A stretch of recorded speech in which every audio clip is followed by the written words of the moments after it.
মৰিগাঁৱত মাংগলিক ৰীতি নীতিৰে সদৌতীয়া ছাত্ৰ সন্থাৰ লাই খুঁটা স্থাপন। জাগিৰোডৰ গোভা মৌজাৰ অন্তৰ্গত ডাৱাৰঘাটত দ্বাদশ দ্বিবাৰ্ষিক সদৌ তিৱা ছাত্ৰ সন্থাৰ সাধাৰণ অধিৱেশনৰ ধৰ্মীয় মাংগলিক কাৰ্যসূচীৰে প্ৰয়াত বানেশ্বৰ বাদাৰ সমন্বয় ক্ষেত্ৰত পুৱা 11 বজাত সদৌ তিৱা ছাত্ৰ সন্থাৰ সভাপতি অনিৰুদ্ধ মিথি, উপসভাপতি কন্দৰ্প শুকাইৰ লগতে তিৱা ছাত্ৰ সন্থাৰ বিষয়ববীয়া অনুপ বৰদলৈ, বিদ্যা বৰদলৈ, পঞ্চম ডেকাৰাজৰ লগতে শতাধিক স্থানীয় ৰাইজৰ উপস্থিতিত স্থাপন কৰা হয় লাই খুঁটা।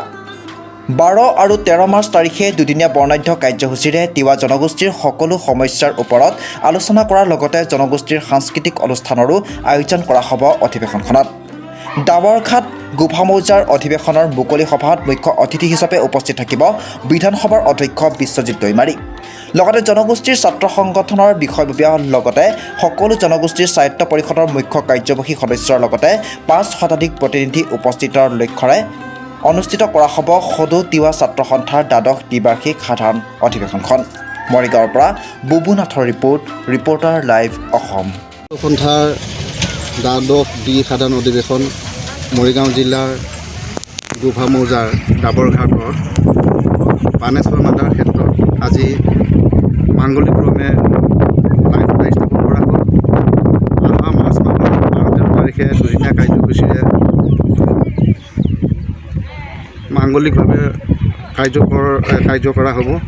আৰু এই দুদিনীয়া কাৰ্যসূচীৰে এই প্ৰথম দিনাখন আমাৰ 500 প্ৰতিনিধিৰ এখন প্ৰতিনিধিত্ব সভা হ'ব।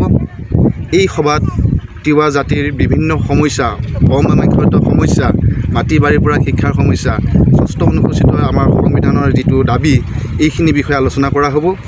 এই 500 প্ৰতিনিধিৰে তাতে এখন পুৰণা কমিটি ভংগ কৰি পূৰ্ণাংগ এখন কমিটি গঠন কৰা হ'ব।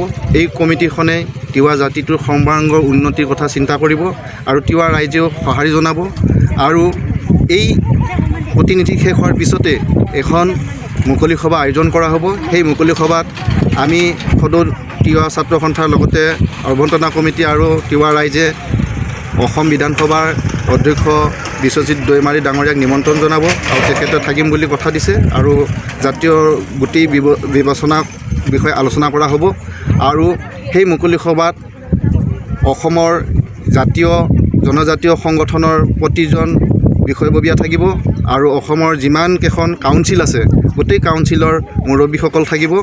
আৰু সেই মুকলি সভাতে তিৱা জনগোষ্ঠীৰ সাজপাৰ লগতে সাংস্কৃতিক যিবিলাক নৃত্য আৰু যিবিলাকৰ কবিতা সাহিত্যিক এই বিষয়ে গোটেইখিনি ব্যৱস্থা কৰা হৈছে। গোটেইখিনি ব্যৱস্থাত তিৱা জাতিৰ যিখিনি ভাষা কৰ্ম হওক, সাংস্কৃতিক কৰ্ম হওক, গোটেইখিনি ব্যৱস্থা কৰা হৈছে আৰু সেই প্ৰদৰ্শন কৰিব। আৰু এই অঞ্চলৰ লগতে মধ্য অসমত থকা তিৱা আৰু মেঘালয়ত থকা তিৱা সকলোৱে আহি যোগদান কৰিব। গতিকে মই ভাবোঁ সদৌ তিৱা ছাত্ৰ সন্থাৰ সভাপতি হিচাপে এই দুদিনীয়া কাৰ্যসূচী সুমংগলেৰে পাৰ হ'ব বুলি মই আশা কৰোঁ আৰু ৰাইজক সকলোকে আমি নিমন্ত্ৰণ কৰিলোঁ।